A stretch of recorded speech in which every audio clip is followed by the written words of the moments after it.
हिंदू धर्म में रामनवमी को बहुत बड़ा त्यौहार माना जाता है।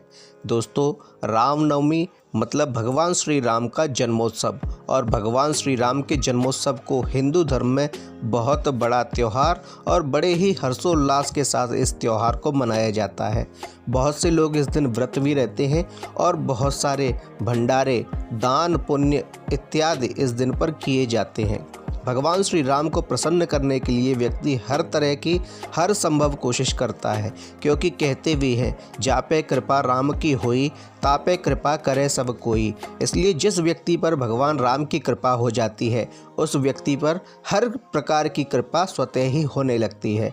भगवान हनुमान भगवान राम के अनन्य भक्त हैं, और जो व्यक्ति राम का नाम लेता है, राम की शरण में जाता है, हनुमान स्वयं उसकी रक्षा करते हैं। हेलो दोस्तों, जय श्री राम। मैं DRX संतोष सिंह अपने YouTube चैनल पर आप सभी लोगों का स्वागत करता हूं।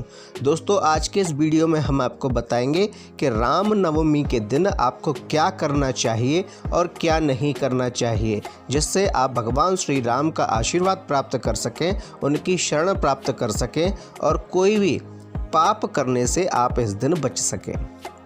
दोस्तों, आपको हमारी जानकारी अच्छी लगे तो हमारे इस वीडियो को लाइक अवश्य कीजिएगा और साथ ही सब्सक्राइब कीजिएगा।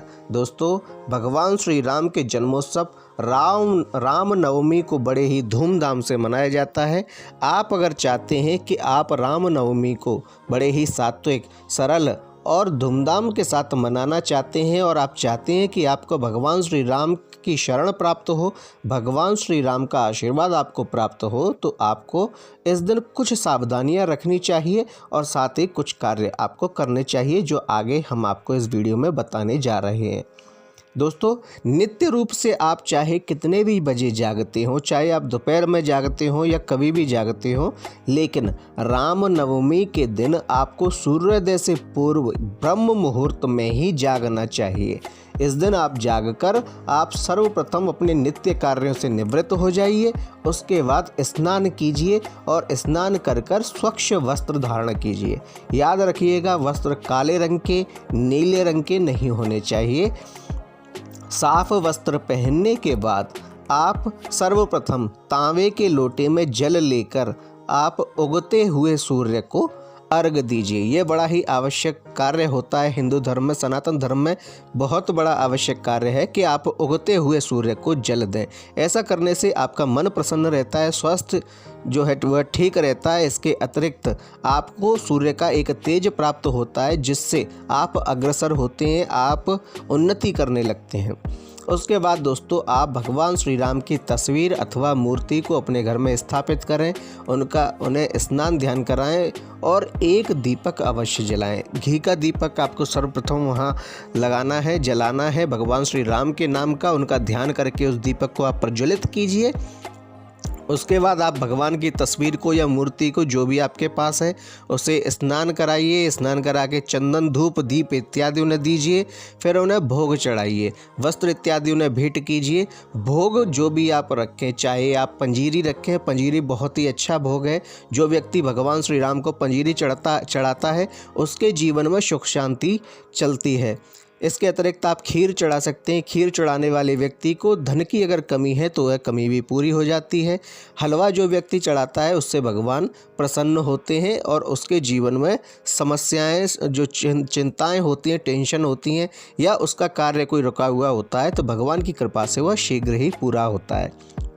ये भोग, इसके अतिरिक्त आपको भगवान को पंचामृत अवश्य चढ़ाना चाहिए। भगवान श्री कृष्ण, भगवान श्री राम या श्री नारायण को पंचामृत चढ़ाना आवश्यक होता है, और उनके भोग में तुलसी दल अवश्य होना चाहिए। भगवान को आप कोई भी भोग लगाएं, चाहे आप पंजीरी लगाएं, चाहे पंचामृत लगाएं, चाहे आप हलवा लगाएं या खीर लगाएं, लेकिन तुलसी दल भगवान के भोग में होना आवश्यक है। बिना तुलसी दल के भगवान भोग स्वीकार नहीं करते हैं। उसके बाद दोस्तों, बहुत से ऐसे लोग होते हैं जो इस दिन व्रत रहते हैं। अगर आप व्रत रहते हैं तो आपको भी रामनवमी का व्रत रहना चाहिए। अगर आप व्रत नहीं रहते हैं तो आपको रहने की आवश्यकता नहीं है। हाँ, पूरे भक्ति भाव के साथ आप ये कार्य करने के बाद, अपने घर में पूजा करने के बाद राम जी की, आप रामचरितमानस का एक अध्याय का या रामचरितमानस की कुछ चौपाइयों का, कुछ दोहों का पाठ कर सकते हैं, रामचरितमानस का पाठ कर सकते हैं, श्री राम रक्षा स्रोत का पाठ कर सकते हैं। अगर आपको ऐसा लगता है कि आपके घर में कोई परेशानी चल रही है, आपका जीवन संकट में है, आप किसी बड़ी विपदा में है, तो आपको राम रक्षा स्रोत का पाठ करना चाहिए। ऐसा करने से भगवान राम आपको शरण में लेते हैं और आपकी हर प्रकार की परेशानियों का नाश करते हैं। तत्पश्चात दोस्तों, आपको राम रक्षा स्रोत का पाठ करने के बाद, आप अपने घर में पूजा समाप्त करने के बाद, आप रामनवमी के लिए पूरे भक्ति भाव के साथ राम जी के किसी मंदिर में जाइए और वहां जाकर भगवान के दर्शन कीजिए। भगवान का जो मुखारविंद है उसके दर्शन आपको अवश्य करने चाहिए। अपने मन में भाव ये रखना चाहिए कि आप भगवान श्री राम का अनन्य भक्ति कर रहे हैं, भगवान श्री राम का ध्यान आपके मन में निरंतर चलते रहना चाहिए। ऐसा करने के बाद आप राम जी के दर्शन के बाद आप हनुमान जी के दर्शन अवश्य कीजिए। ऐसा करने से राम जी को प्रसन्नता होती है। उसके बाद दोस्तों, आप अपनी सामर्थ्य के अनुसार दान कर सकते हैं।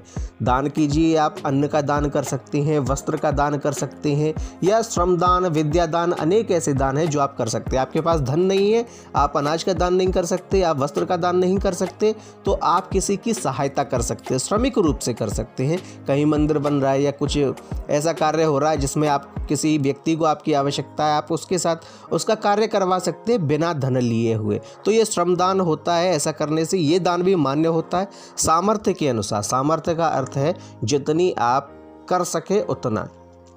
ऐसा नहीं है कि आपकी सामर्थ्य है 10 रुपए की और आप दान कर रहे हैं 100 रुपए का, तो ये गलत दान होता है, ये दान लगता नहीं है। आपकी सामर्थ्य अगर 10 रुपए की है तो आप 10 रुपए ही दान कीजिए। सर्वप्रथम अपने जो आवश्यक कार्य हैं उन कार्यों में जो पैसा लगता है उसे निकालने के बाद जो पैसा आप सामर्थ्य के अनुसार दान कर सकते हैं जिससे किसी व्यक्ति के जीवन पर प्रभाव ना पड़े, वही सामर्थ्य के अनुसार दान होता है। इसलिए उसी को दान कीजिए। अपनी सामर्थ्य से अधिक दान करने की आवश्यकता नहीं है और ना ही कभी ऐसी कोशिश करें। उसके बाद दोस्तों, दान दक्षिणा करने के बाद आप भगवान श्री राम के दर्शन करने के बाद आप भगवान का ध्यान करते रहें। अब बात आती है कि आपको क्या नहीं करना है। तो दोस्तों, आपको किसी की तरक्की देखकर उस दिन जलना नहीं है, आपको उस दिन किसी की बुराई नहीं करनी है, किसी को गाली इत्यादि या किसी की निंदा हम करते हैं तो वह उस दिन नहीं करना है। और ख़ास बात जो कि रामायण में भी वर्णित है और भगवान ने कई बार बोला है, जो व्यक्ति दूसरे की तरक्की को देखकर लंबी सांस लेता है उस व्यक्ति पर भगवान कभी भी कृपा नहीं करते हैं। इसलिए दोस्तों, अगर आपका कोई दोस्त, आपका कोई मित्र, आपका कोई भाई इत्यादि अगर तरक्की कर रहा है तो खासकर रामनवमी के दिन, वैसे तो कभी भी उनकी तरक्की देखकर जलना नहीं चाहिए, लंबी सांस नहीं लेनी चाहिए, लेकिन रामनवमी के दिन जब आप भगवान का ध्यान कर रहे हैं तो किसी की भी तरक्की देखकर आपको लंबी सांस नहीं लेनी है। और दोस्तों, अगर आपको ऐसा लगता है कि व्यक्ति तरक्की कर रहा है तो आप उसके पास जाइए और आप उससे पूछिए कि भाई तू कैसे तरक्की कर रहा है, हमें भी थोड़ा सा समझा दे, हमें भी थोड़ा सा बता दे, थोड़ी सी तरक्की हम भी कर लेंगे। आप उससे समझ लीजिए कि कैसे क्या करना है, आप भी वह कार्य कर सकते हैं, आप भी तरक्की कर सकते हैं, किसी ने रोका नहीं है। परंतु आप किसी की तरक्की को देखकर उस दिन जले नहीं, किसी की निंदा नहीं करें, किसी से ईर्ष्या नहीं करें, लोभ लालच ना करें और भगवान के दर्शन करके आप अपने परिवार के नित्य कर्म, जो भी आपका काम है, जो भी आपका व्यवसाय है, आप कीजिए, भगवान का ध्यान करते रहिए। ऐसा करने से आपको भगवान की कृपा प्राप्त होगी और भगवान की कृपा प्राप्त होने वाले व्यक्ति पर सभी लोग अपनी कृपा देते ही देते हैं। इसलिए दोस्तों, आप अगर रामनवमी के दिन ये कार्य करते हैं तो आपको भगवान श्री राम का आशीर्वाद अवश्य प्राप्त होगा। दोस्तों, आपको हमारी जानकारी कैसी लगी हमें कमेंटों में बताएं। हमारे वीडियो को लाइक करें, शेयर करें, कमेंट में जय श्री राम लिखें और हमारे चैनल को सब्सक्राइब करें। धन्यवाद।